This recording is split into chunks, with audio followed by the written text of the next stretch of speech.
Want to find your seat for the event of your choice but can't get one that fits your desire or your budget? Well, my friends, SeatGeek has you covered. SeatGeek is the official sponsor of the Snake Sports Talk Show.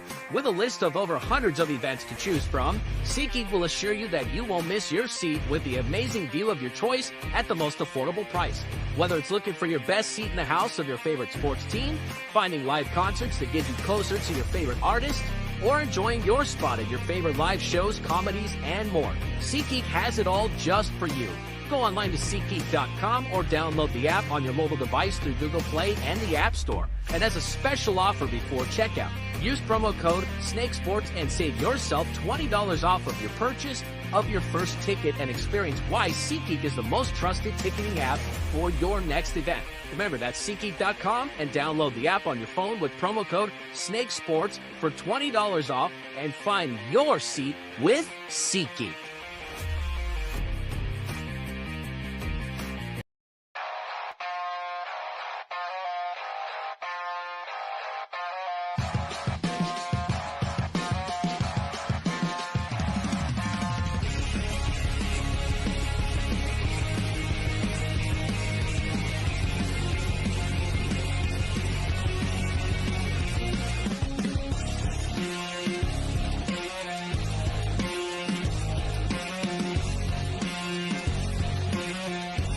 And now, broadcasting live from Las Vegas, the Snake Sports Talk Show with Jake Silva starts now.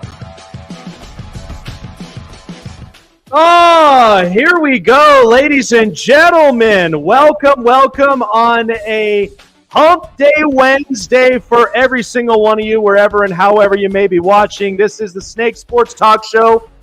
We are live on all platforms, Roku, iHeartRadio, and all social media platforms known to man.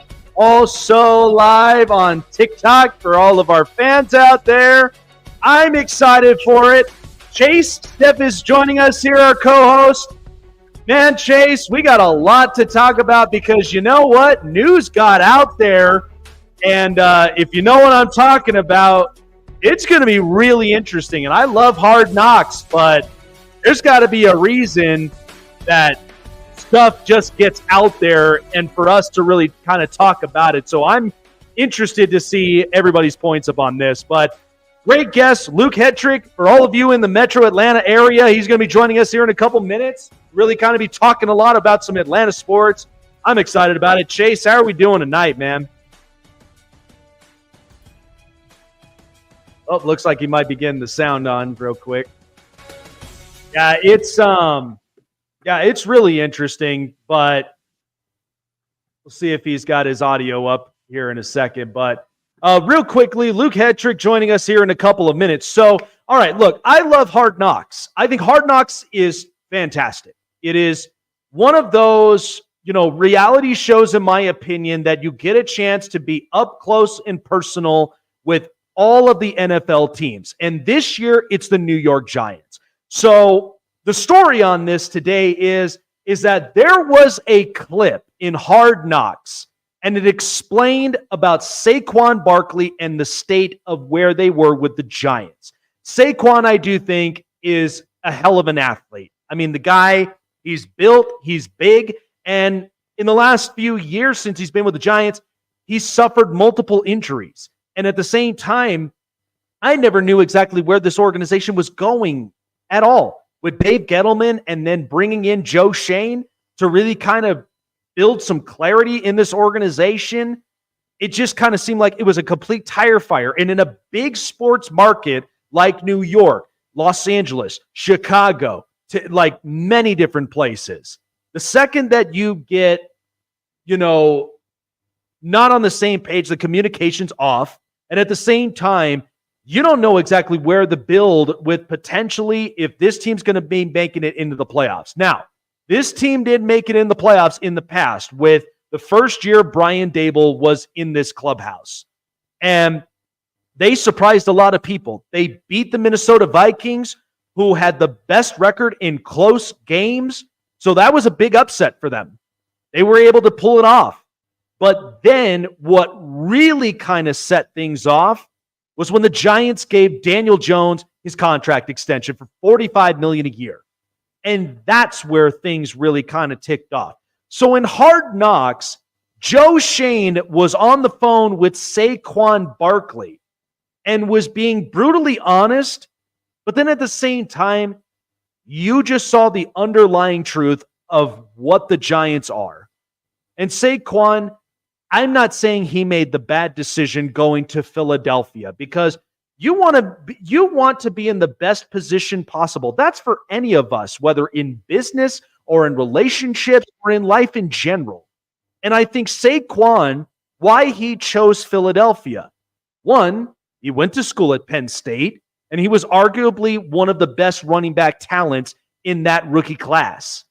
And he's close by to home, loves the environment, and I think it honestly gives the Eagles a boost because they haven't been able to really generate enough of consistent rushing abilities there. But even though Jalen Hurts can run, multiple others, like multiple running backs they've had in the past, they tried to run, but in the same time, it was just not enough consistency. I mean, Joe Shane, he was brutally honest and told Saquon, like, hey, we think that the best thing to do is to explore the market. And Saquon understood that. There was no animosity. There was no grudges that were beheld. So he went and tested the market. I mean, for any of us, we want to be paid respectfully in any business that we are in because we're selling our brand. We're selling ourselves. And we're basically saying, hey, I'm capable of doing a lot of these things.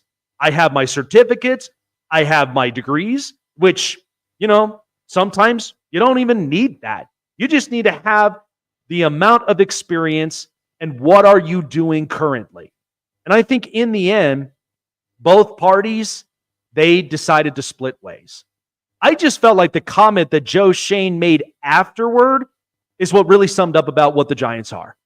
The Giants, I can't take them seriously. That's why I think this year, there'll be some improvements, but my hope is that Brian Daboll really gets this team back up to where they initially were when he first arrived, because it was a dumpster fire until he came in. And yet they changed general managers because Dave Gettleman, for 10 years, only one playoff appearance for this organization. And so Joe Shane had to change a lot of things. But it's a lot of pressure on his shoulders. You got to get it right. And what I say to a lot of people, and sometimes this is the hard truth reality, when you go and chase for more money, sometimes there may be some issues involved you may not know about. But you got to make the best of every situation. And I think for both parties, Saquon said, look, I love the Giants fan base. I have no grudges. But I refuse to be in somewhere where I feel like I'm not important. And I think that's initially where they drew the line. So Saquon goes to Philly. The Giants end up signing Devin Singletary. And they have to get Daniel Jones to work. Because right now, it don't look promising for $45 million a year. And you got an injury, which nothing against him. It's not his fault. But the offensive line was not great. So you then lost two quarterbacks and you had to start Tommy DeVito. So the Giants, they beefed up their defense, especially the pass rush with Brian Burns, and they still have Dexter Lawrence and multiple others. But I just hope that the Giants know what they're doing. Because in the end, I mean, Hard Knocks, I mean, you could be brutally honest up onto the show. I mean, that's what it's all about. We love, trying to understand what really happened behind closed doors. And I think, why did that clip get out there? Sometimes people want it out there because they want clarity. They want an understanding what happened between the two. And I think you got it. I think the Giants were going a different direction because, to be honest, I would have maybe paid Saquon a reasonable fortune before I would have paid $45 million to Daniel Jones, who had only had one playoff win. I would have given him at least a league minimum at best. Still pay him respectfully, but I want to keep the consistency of my offense. So the fact that the two sides couldn't really see eye to eye just told you exactly what happened initially.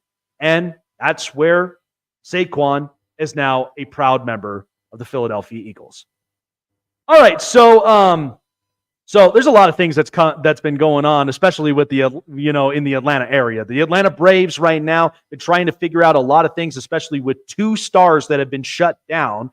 But All-Star game is right up around the corner. There's a lot that we really got to break down. So joining me, for all of you guys that are in the Metro Atlanta area, you see him on television all the time. And so to be joining us here, Luke Hetrick joining the show.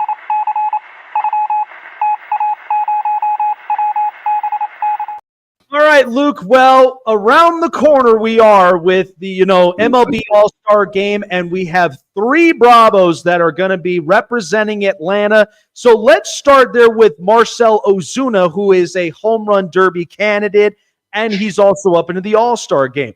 My hope with Marcell Ozuna, from what we got last year, injuries were a big reason that the Braves kind of had to figure out any and everything that they could with the roster that they got.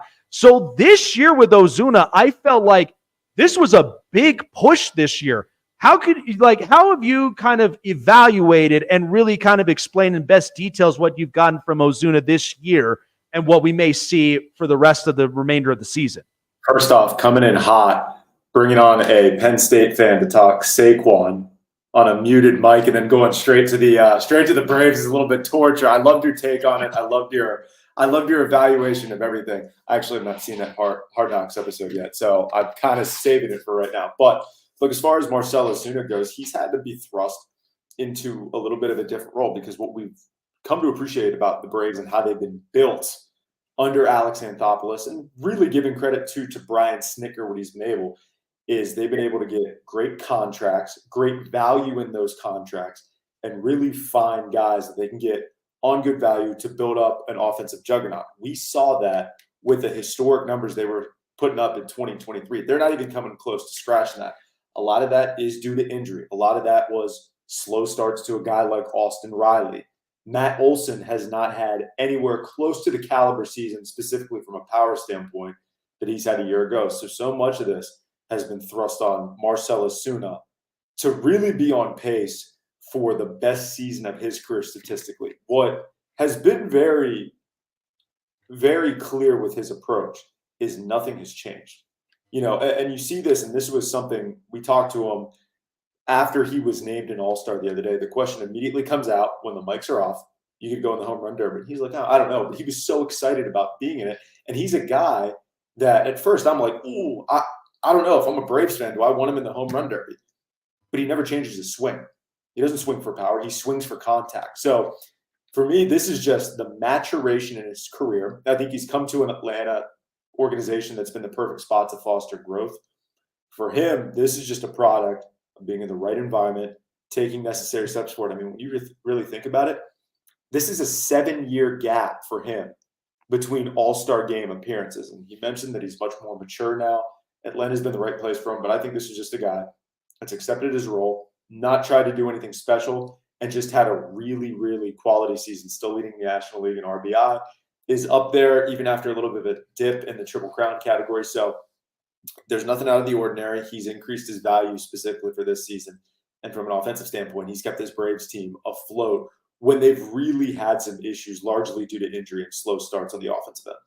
Yeah, and he's been very much, a fun watch in my opinion, especially with just the juggernaut of that lineup itself, because there's no way that you could pitch it around that. And so I think he's put up a great season. I think he's put up great numbers, and we'll see exactly how the offense really pans out from it. So Chris Sale, all right, so this was a guy that when the Braves took him on, my takeaway was, this is a guy that's trying to get himself back into form as he once was as a former Cy Young winner from the White Sox and then with the Red Sox. And so when bringing in Chris Sale, I felt like this was an absolute boost of a guy that can come in if an injury happens, and then look what happened. Spencer Strider ends up getting injured. How impressed are you right now with Chris Sale and what he's really been able to provide in that pitching rotation? Incredibly impressed with what he's been able to do. It shouldn't come as a surprise, but it kind of is, because like you just mentioned,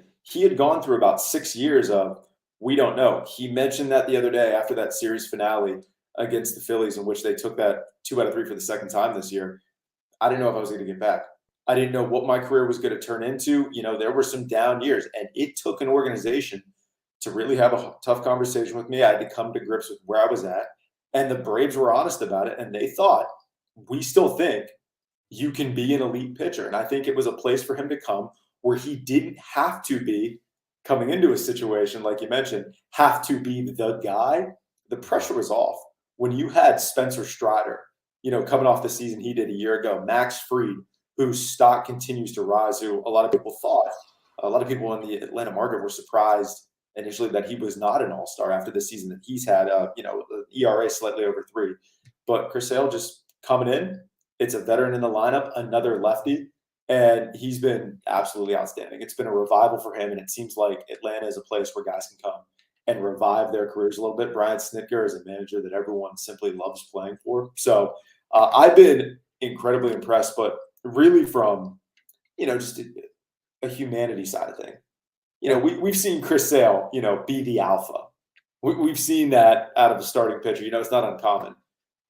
But just for him to really be able to get real with us and be like, I didn't know what was going to happen. Someone asked him about something down the road about looking back at the season. He's like, dude, I am just like living in the moment here. Because I think it's a guy that has some perspective, and he has been completely valuable for what they've needed this season, given what's happened to Spencer Strider. Yeah, and I really like how he's been able to plug in, and especially helping out with this rotation that, decimated with injuries, but they're kind of more of that needle hanging on a thread, where they want to be competitive and they still want to be, especially when you got the Phillies that you're facing every single year in that division. So I've been very impressed with it, and I'm very happy that he's been back into, the similar form, given with the injuries that he has been barring in the last couple of years. So finally, Ronaldo Lopez. So here's my thought with this. Watching him from his time in Washington and then kind of bouncing around the league, I felt like this was a kid that was in need of a home. He comes to Atlanta, and he's already turning a lot of heads. People are starting to see with, the control. I felt like he really has been working the zone a lot better than what we've seen in the past. So what's really clicked with Ronaldo Lopez? Because I just think you come into an organization and you thought you could get, the best of your capabilities and your skill set from the control, the velocity, and all of that. I felt like coming to Atlanta, he's found a lot of that stuff. So what's really kind of been like the thing that really clicked for Ronaldo Lopez? I think it's what's being asked of him. They know this is a guy for the better part of since about 2016, he's been a reliever. So having that transition of coming in and starting again, you have guys typically in Strider and Chris Sale throughout his career, specifically this year, Max Fried, they can go 7 innings, and it's not a problem. And their pitch counts can get up there. But if they have it going, they have it going. Ronaldo Lopez, Brian Snitker hasn't asked him to do too much. He's got the number of quality starts, to be in contention for the awards at the end of the year. But, what impressed me is one of the first times I covered him was early in the season. It was about mid-April.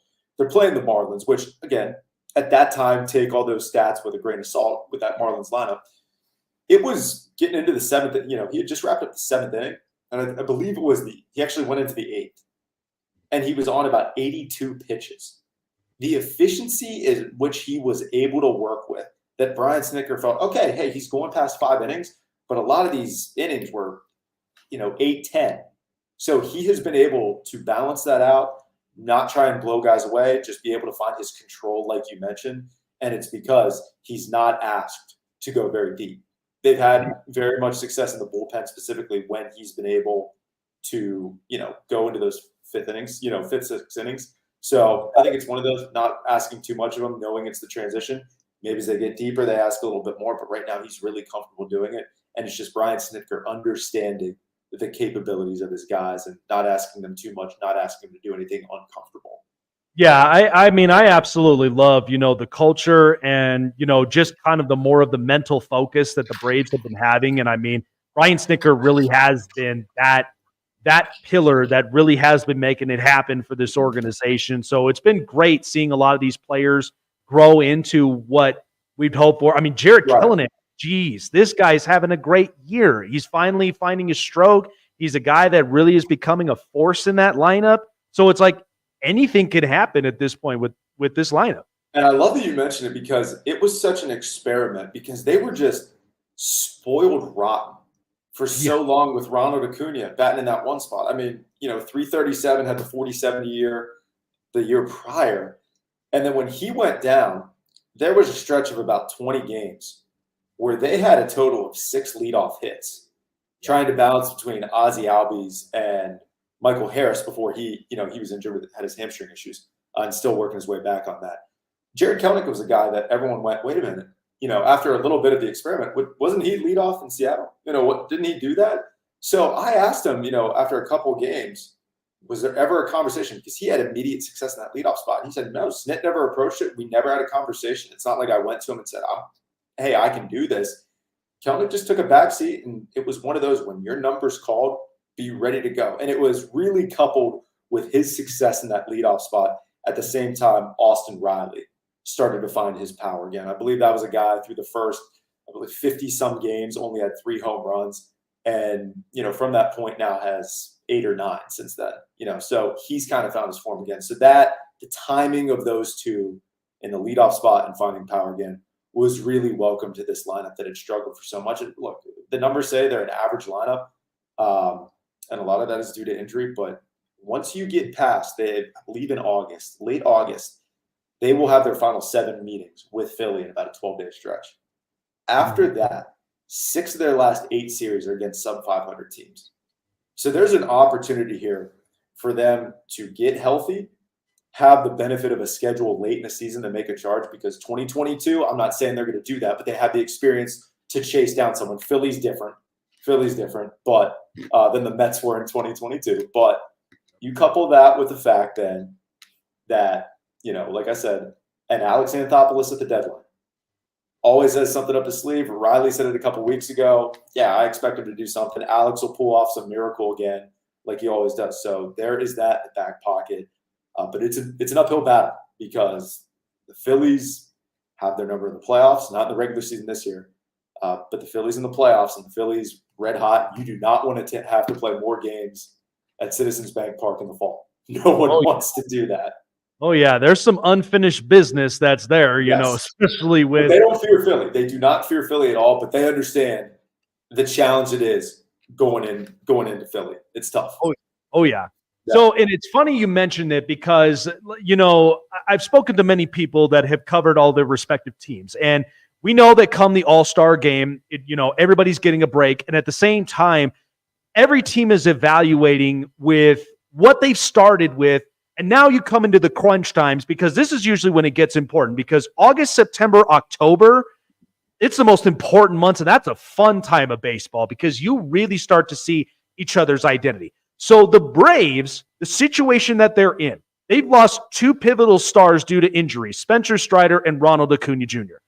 I watched from even at the time when they won the title in 21, they made 2 power bat moves with Jock Peterson and Jorge Soler, and then they added in some utility arms where if I need a guy in the 6th, 7th, 8th, or 9th, those are the perfect arms I'm going to put together. Is there a little something that I think we might see some sort of similarity possibly coming into the trade deadline for the Braves? I think so, because initially what a lot of people had pointed out was, 21, they won the World Series, didn't have Ronald Acuna Jr. So I think there was that immediate comparison. And a lot of fans were quick to hop on this. Signed Eddie Rosario to a minor league deal. Saw him come up the other night. He had a triple in his second at-bat in Gwinnett in AAA. So I think there's going to be some type of move, because I think the lesson, I don't want to call it a lesson, but what the Braves learned last year was not doing much at the deadline. Everyone's operated as this window. This was similar to what we saw during the, division title run in the 90s and early 2000s.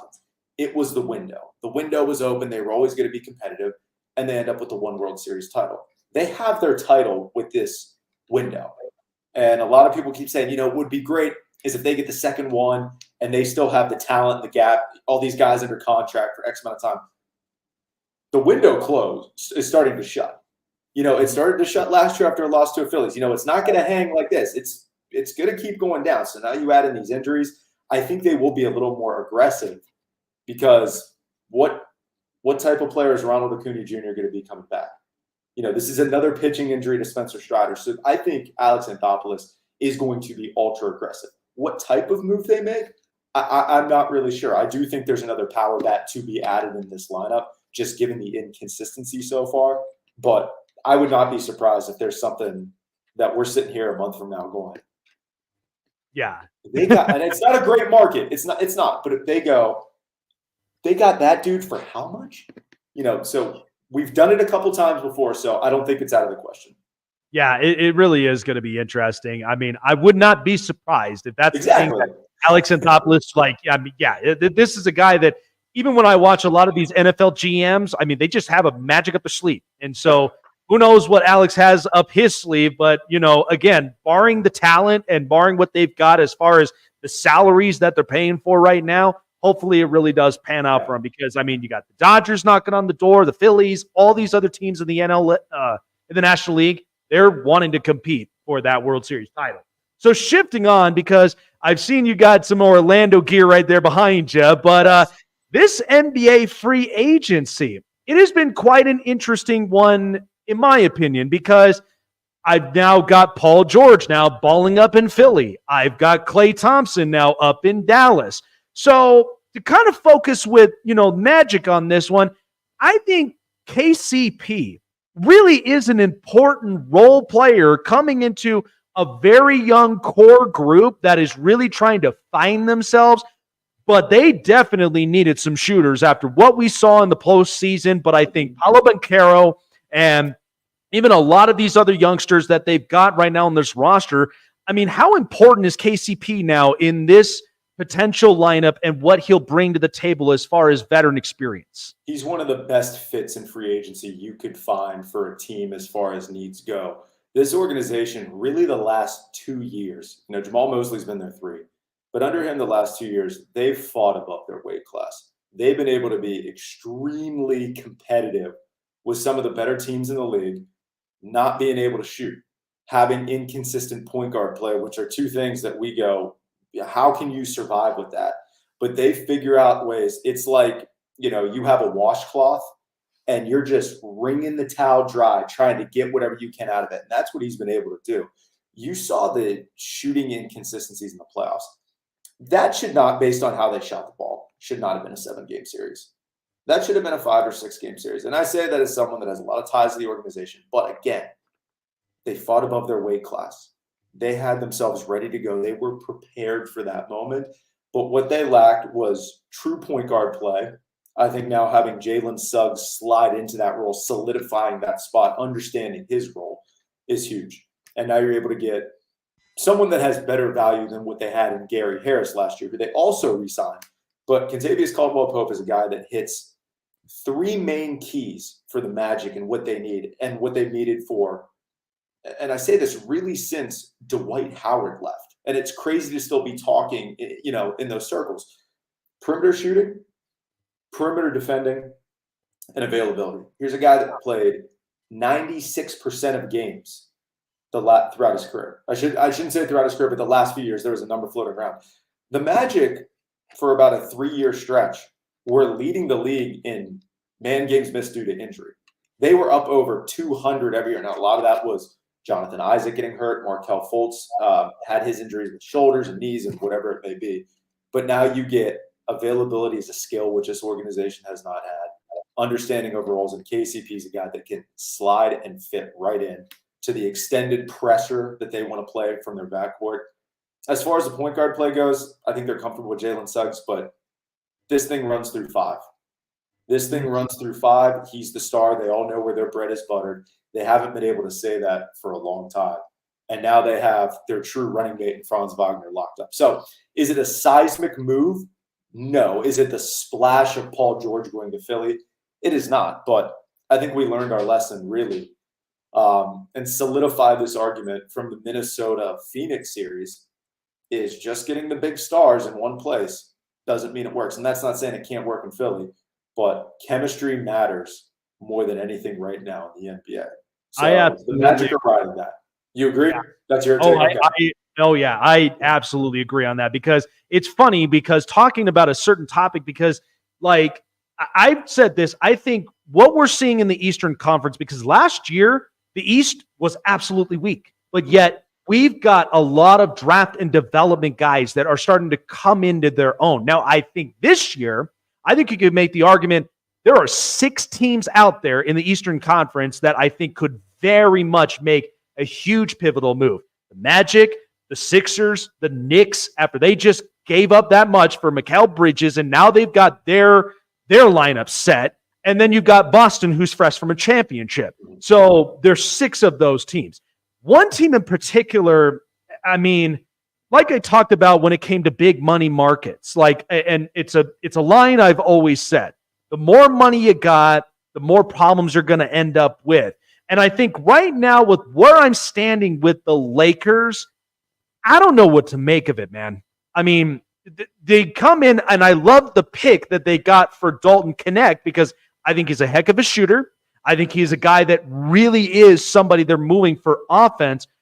But Bronny James, 21 minutes and 4 points. I mean, I know it's only that one game, but I kind of fear a little bit for Bronny because this is a guy who's coming back from a horrific injury that should have sidelined his career, but he's coming into a bigger atmosphere than in the collegiate level.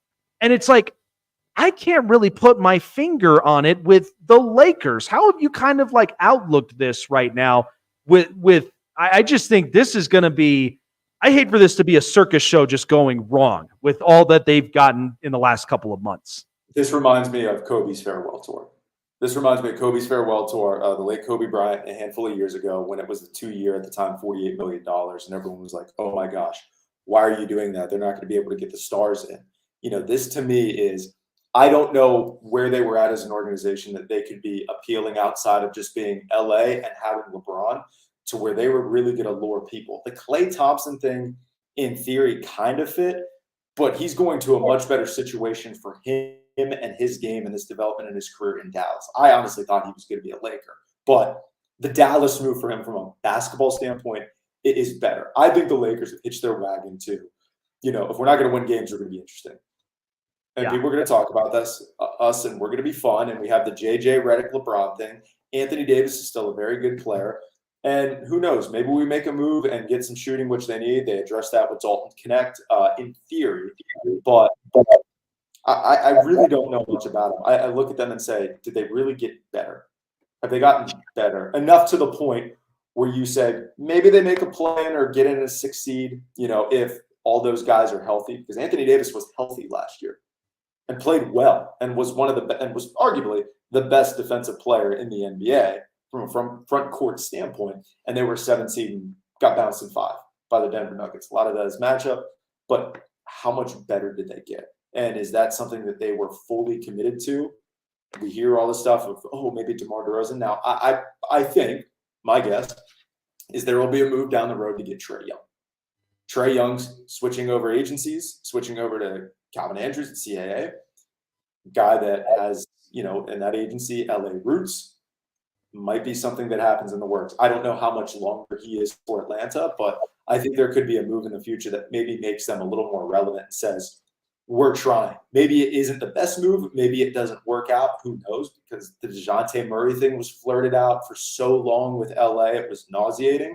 So are they just in a position where they go into the season going, we're going to see how this works, and we're going to see with JJ what type of move needs to be made at the deadline or in the offseason next year. But for me right now, I just don't think they've gotten any better, and I think it's the old LA thing. If you're not going to win, be interesting, and Lord knows if the Lakers are interesting, people are going to talk about them.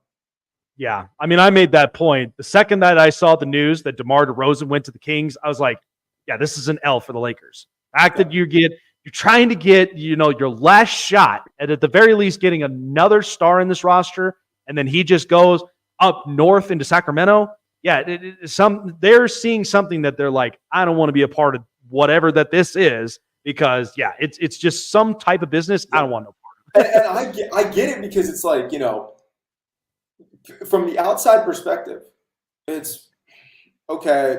Do I want to go there? We like JJ. Can he coach? It's a LeBron. Like, how much is that going to, deter players from coming there? We don't really know. We can assume all we want. But then on the other side of it, I look at the Bronny situation. Weak draft, you want to spend a second-round pick on him, you go right ahead. Now, I would have thought he would have been a two-way guy. I really was shocked by the 4-year deal and the guarantee. I really was that he's, guaranteed a roster spot. I thought this was a kid, just go develop. Go to South Bay, learn under there, figure it out. You'll get your, I forget. I always get it mixed up if it's 32 or 50 games of, back and forth on a two-way. But, you'll get your opportunities. You'll play in the blowout. Dad will throw you a lob. You'll dunk it. It'll be awesome. And you know what? Like, if anyone deserves that moment, it's Bronny and LeBron. The kid almost died a year ago. Had a very serious heart issue. LeBron playing at the age that he is and still playing at a significantly high level is incredible. So a good story always sells. Now, I don't think it's going to win a championship. I can understand why there might be some animosity here. But you know what, dude? Happy for him. Go out and do it. And for the nepotism crowd, do we need to have that discussion?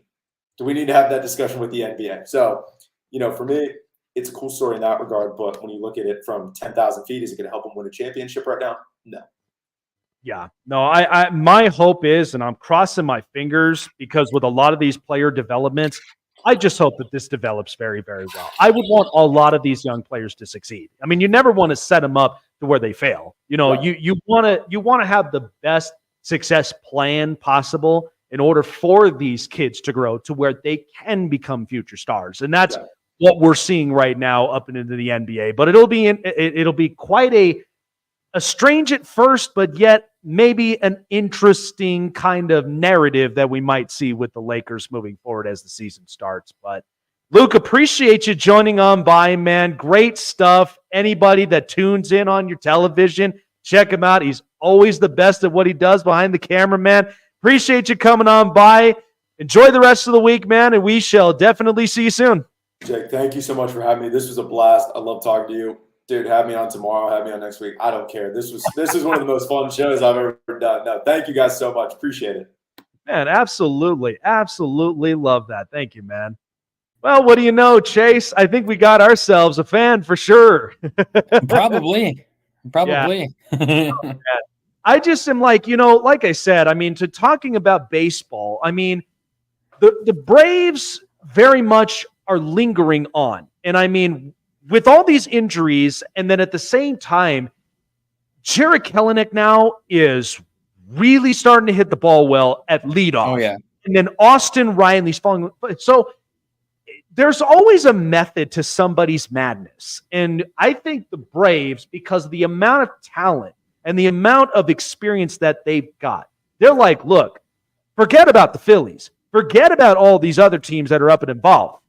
We got to just play our way, our game that we've been playing now for the last few years, and at least get this team rolling. So, I mean, you got the Mets with the grimace superstition. All this other stuff. So they've got to get this thing rolling, and I think they might have potentially found that stroke there. They might have. I mean, it's very difficult to say. Don't want to criticize Luke or anything, but Ronald Acuna did play in that, he was on that 2021 roster and does have a ring.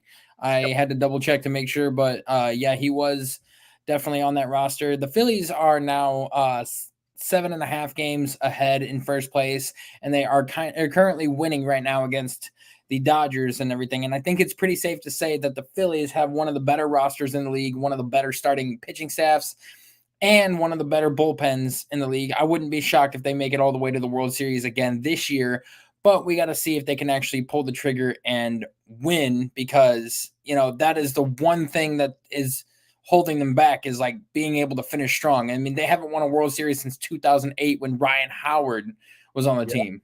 Oh, yeah. I mean, Chase Utley, Jimmy Rollins, Pat the Bat Burrell, you name it.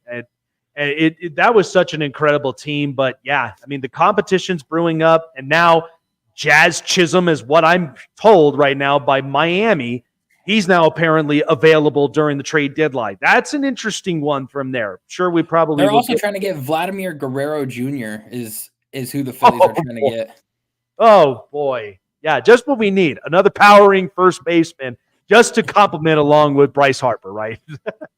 Well, they're actually gonna try to transition him to third base if they get him and everything, because he's been able to play a little bit of third for the Blue Jays. So it's gonna be interesting to see what they can do. But man, it's tough.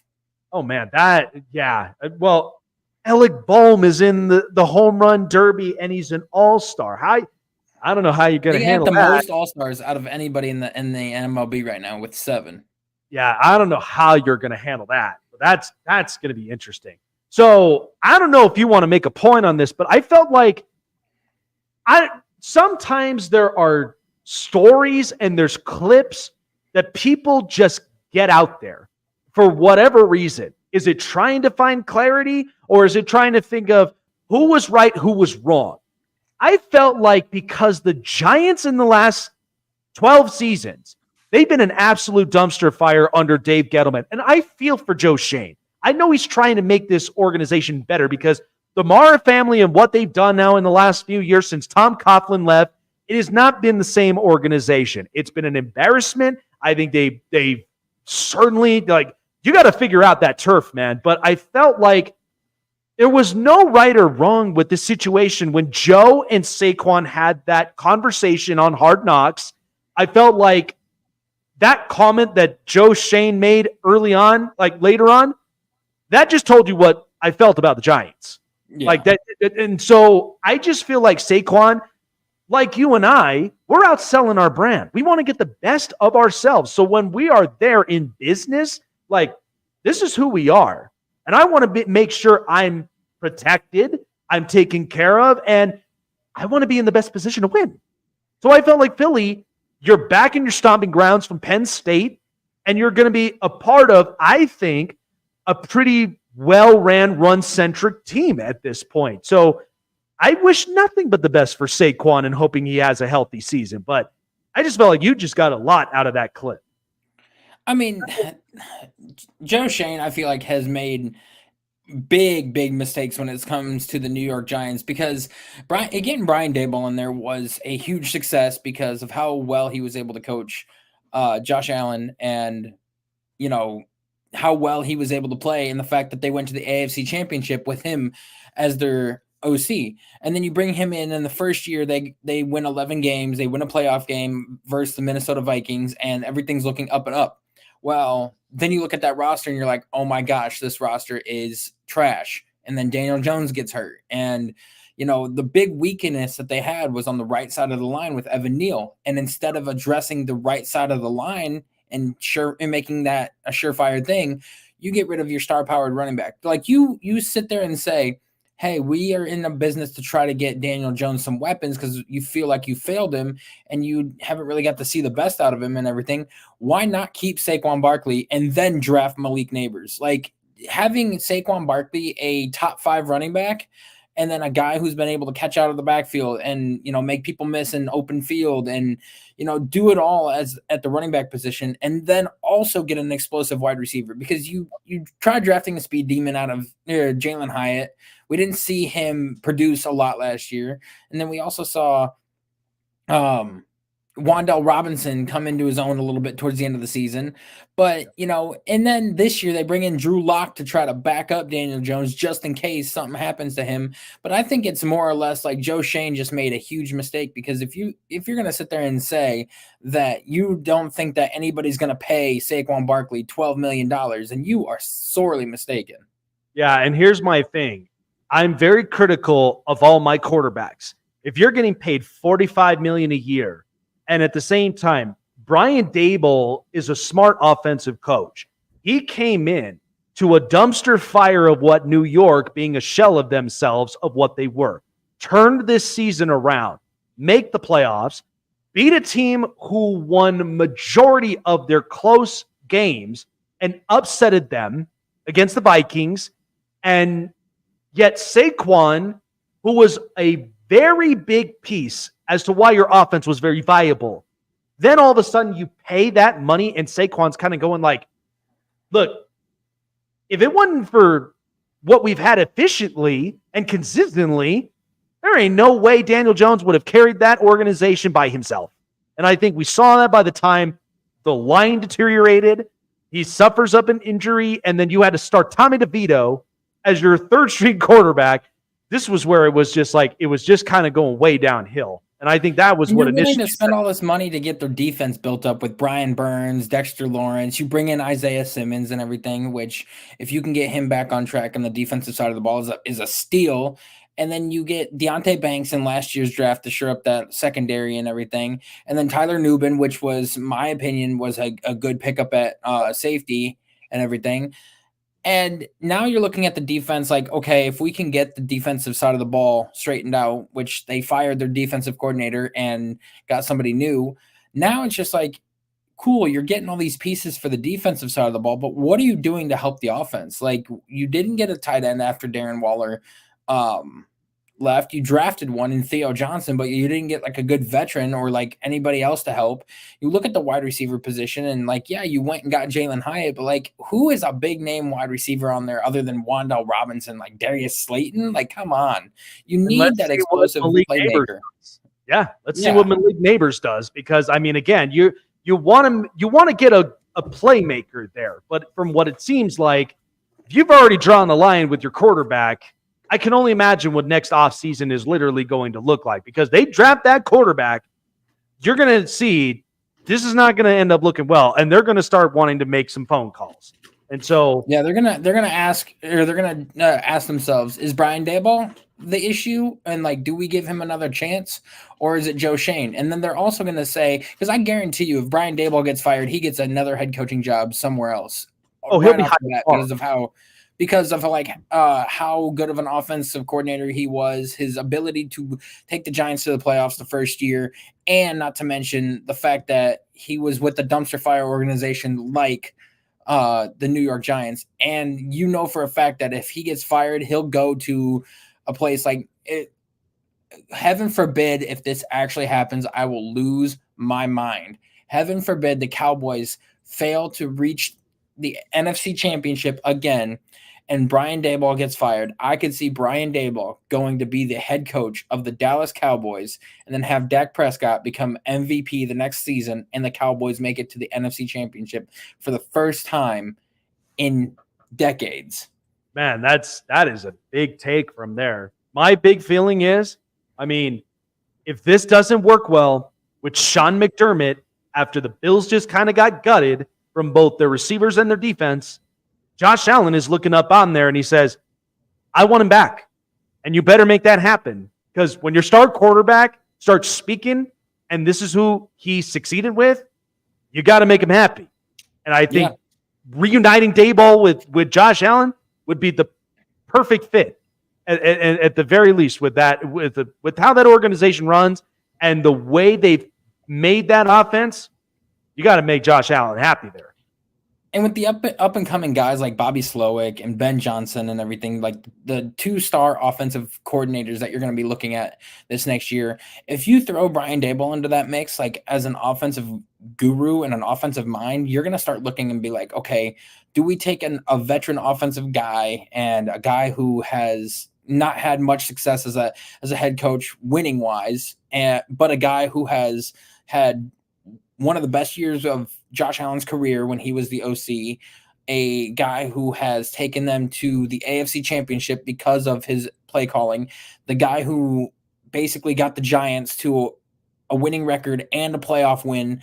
Or do we take a chance on these younger guys like a Ben Johnson who has guided the Lions offense to a top 5 offense, and Bobby Slowick who has made CJ Stroud look very, very dominant? You got to start questioning, like, as an owner, as a GM, like, pick between the 3, because you cannot go wrong with any of those 3. And I do feel like Ben Johnson didn't pick a team this year because the ones that he wanted were already taken by the time that, you know, the Lions were done in the playoffs, because I feel like he wanted to go to Seattle because like he had a better chance to succeed there, but they already hired Mike McDonald, and I for sure thought he was going to Washington because like he had his best, like his favorite choice of QB.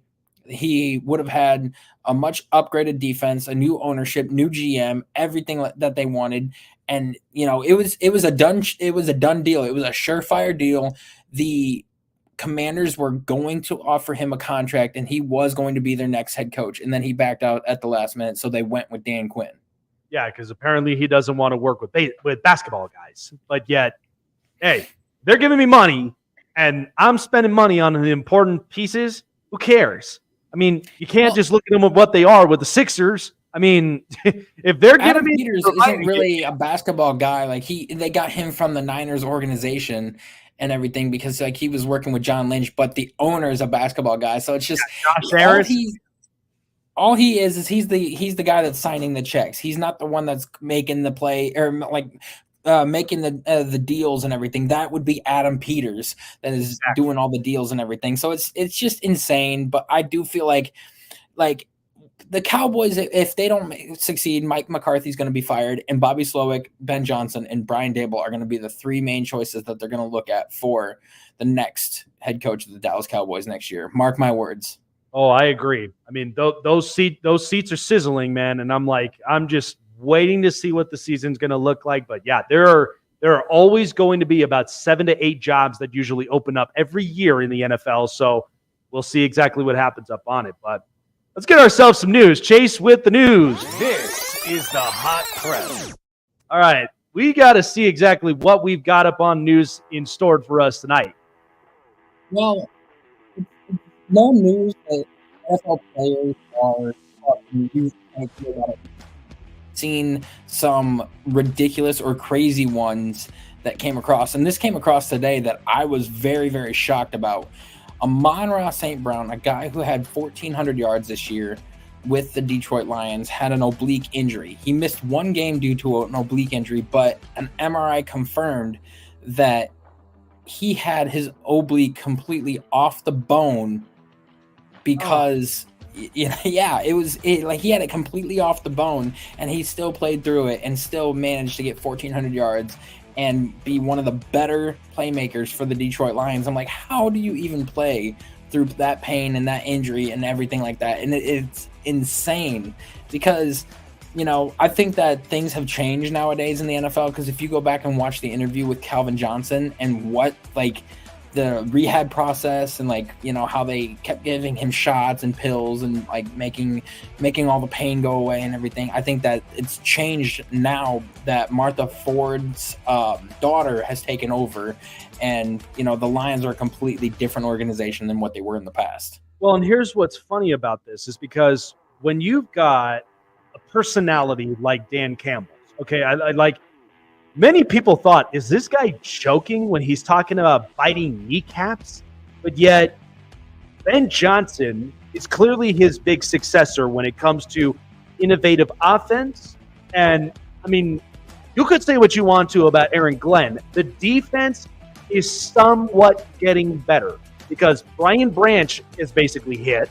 And there are a couple of defensive pieces that they also addressed in this draft. So the Lions culture is starting to change from, look, we are no longer like the little kittens, like the ones that people could just basically pick on every single year, including Thanksgiving. They have now become the Lions. They have become the alphas in the room. And so I think when you instill that kind of culture in this locker room, everybody's going to buy into it. I thought the front office did a fantastic job in the last 2 years with their drafts, with their free agencies. Now, I kind of question a little of that front line, but I think it'll be better. But I do think when you put that together, players are going to honestly act differently. And I think for Amon-Ra St. Brown, and many people were talking about, is he a top 5 receiver? I think he's building his way to it. But I can't put my chips in, but I love with what he's done.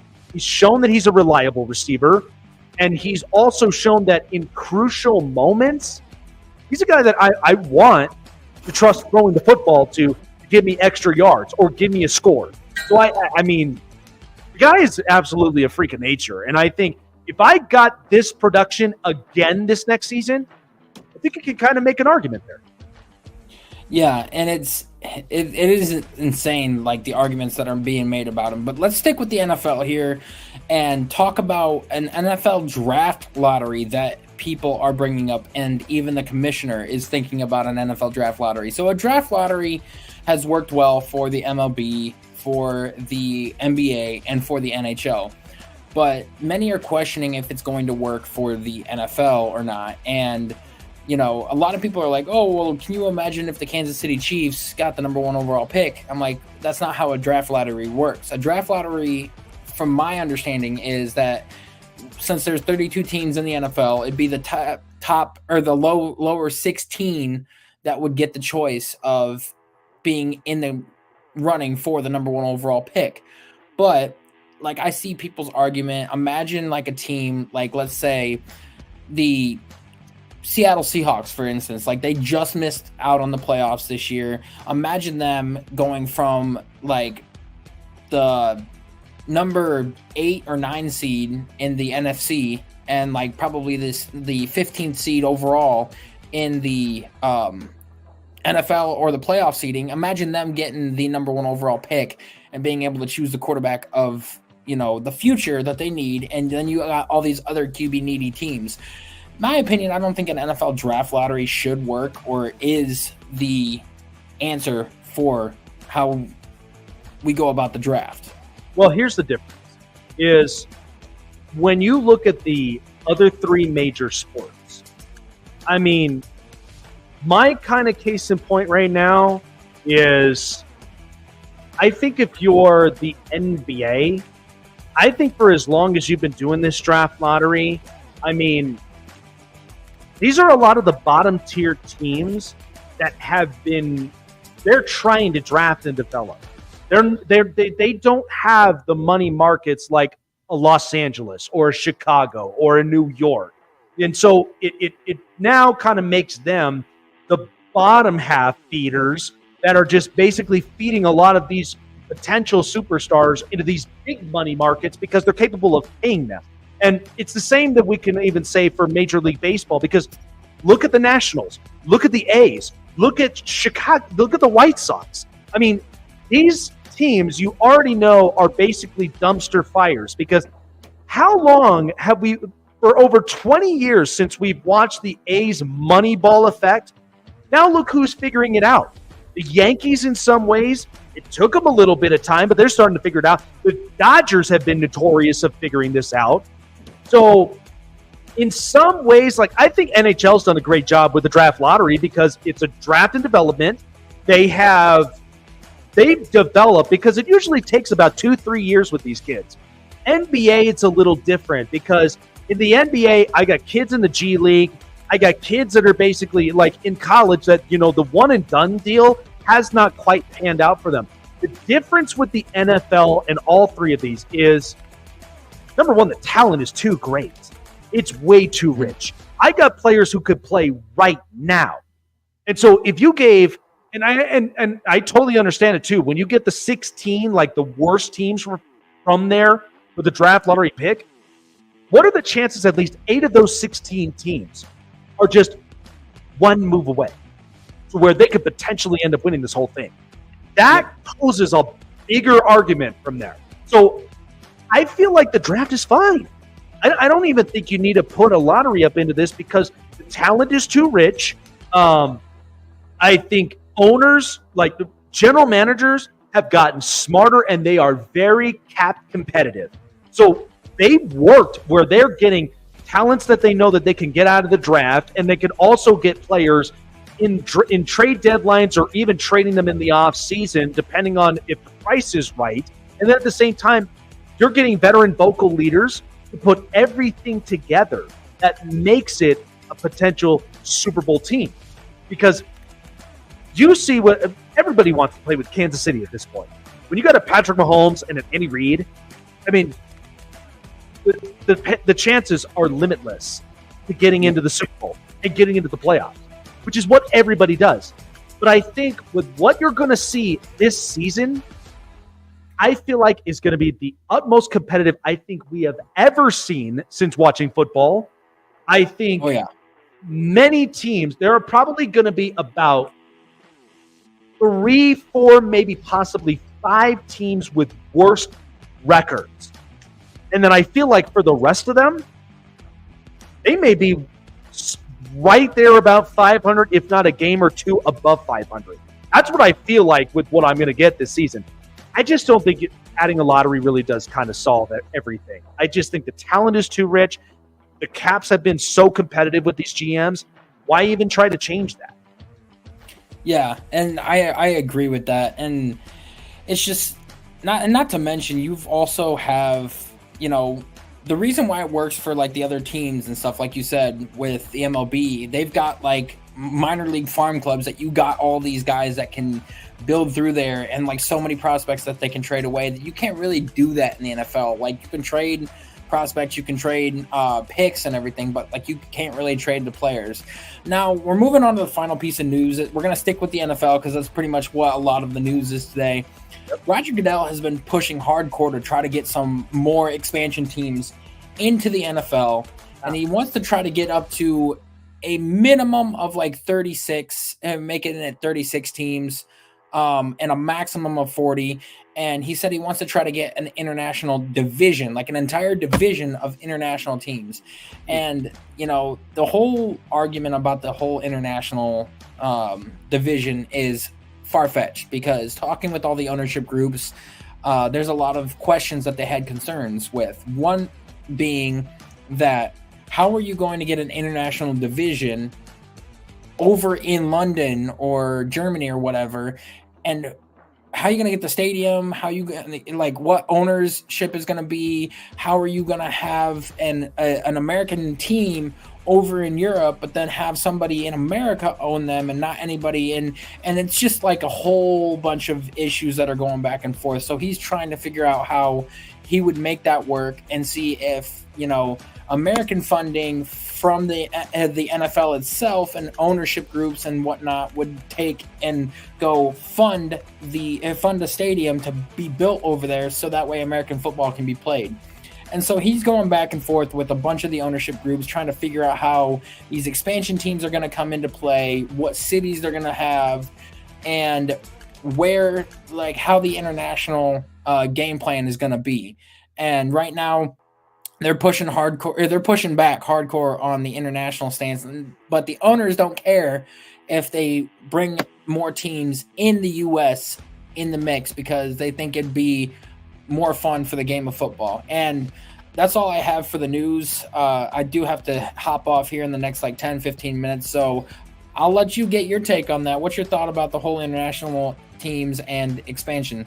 Well, here's my thing about this is we've got Copa America going on right now. Like with all these international countries, that is nearly impossible to basically steer away a lot of these international fans where majority of them are all soccer fans. So that's very hard to try to steer them away to where you could potentially get American football fans involved. Now, I am impressed with what the NFL has done as far as recruiting and scouting talent internationally, which not a lot of them, it's only been a small handful that have actually worked out. So I can't really roll the dice onto what I basically have gotten out in the last 2 seasons. But we did have an international league years ago, way years ago, where we had this was basically teams that were generated from Europe. But that league didn't last very long, because number one, the talents were not translating into the NFL level. They were just basically international players that were coming in. They tried out, they participated, but it was very, very hard for them because here's the problem. Do they even have a collegiate stadium internationally, like a collegiate system? That's what's hard. So, because every year, this is why we love college football, is because every year we could get a product out of any of these respective collegiate systems, and they're ready to roll right now. So I just think internationally, I don't see this working because, look, I don't either.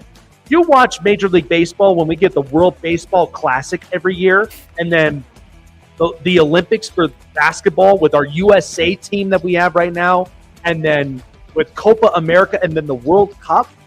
like I don't think NFL has that much resource compared to what. According to Goodell, like we have sold out at Wembley Stadium whenever we've been there. We've sold out at Germany. We sold like at Tottenham Hotspur. We sold out in Brazil when we went down there. We sold out in Mexico City, and like they said that there is a lot of fans over in Europe that are supporting the NFL, wearing NFL jerseys, NFL merchandise, wanting to have more and more games over there each year and whatnot. And like that was his argument for this, this whole expansion to the international waters type thing. I mean, like I said, I just don't see this really working out well. I just think because the international pool, like, it's not like, here's the thing. I love the fact that we're traveling around the world, but to make that to where we're trying to build teams internationally, like, I just don't think you're going to get the same similar thing.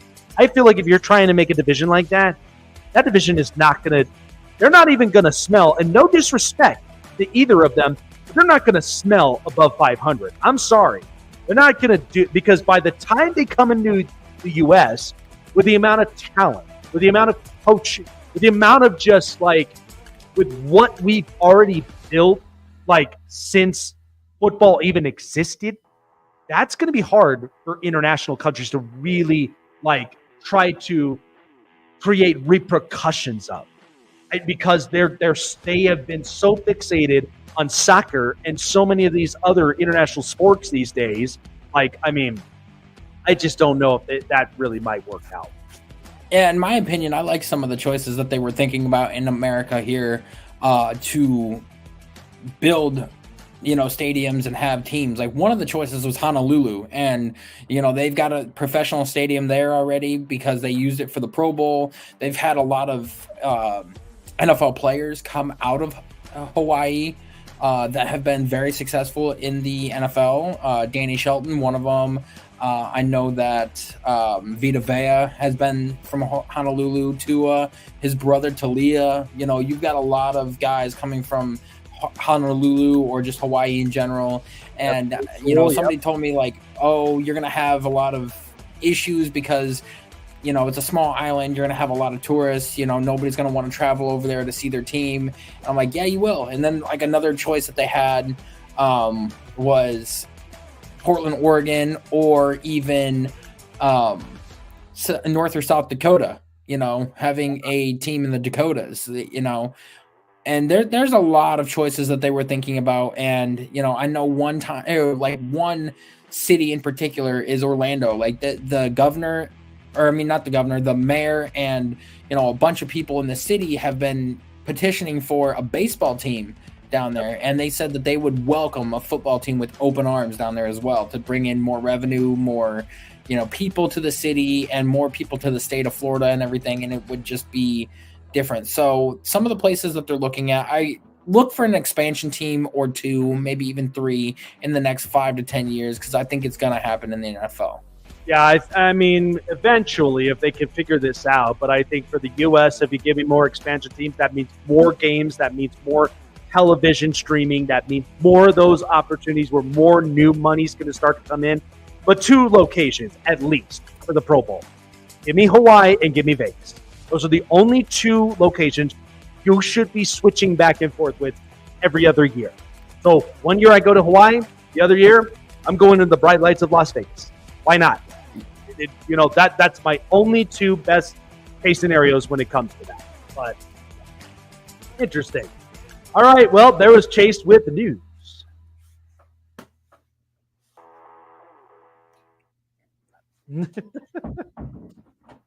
This is the Hot Press. Good stuff today, man. And I absolutely loved what Luke Hendricks basically said. I mean, the fact that, again, many teams, here's the thing. You're going to start multiple ways.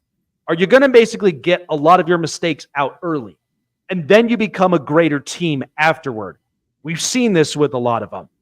Many people didn't believe the Washington Nationals were going to be World Series champions until they just went on a wild run in 2019. And they were the last wild card spot too. Yeah. So it's like, it doesn't even matter what your seeding really is. Is like, my question is, are we an unstoppable force to the teams that we know that we can compete with? The Phillies, the Dodgers, all those other teams. I just feel like they get a move or two that were very pivotal in what we saw in the 21 season. Nobody thought the Diamondbacks last year at like a record of like 88 and like 86 would make it all the way to the World Series. Oh, yeah. No, I think baseball, it's a totally different game. It's the same way. So unpredictable. It's the same way I feel about with the Stanley Cup final. Like, because anytime the Stanley Cup playoffs are on, you're in a totally different breed. You're in a different beast from there. You're getting tested, and that's where a lot of those teams, that's where they were built for this. Yeah. Home run derby contestants are finally out. Oscar Hernandez made the last spot. Yeah. Pete Alonso wants to reclaim his crown. So, I mean, I'm excited for it, but I was talking with somebody about it. Quick note, but he is absolutely distraught of the fact that Pete Alonso is going to be the starting first baseman in the All-Star game over Christian Walker. I agree.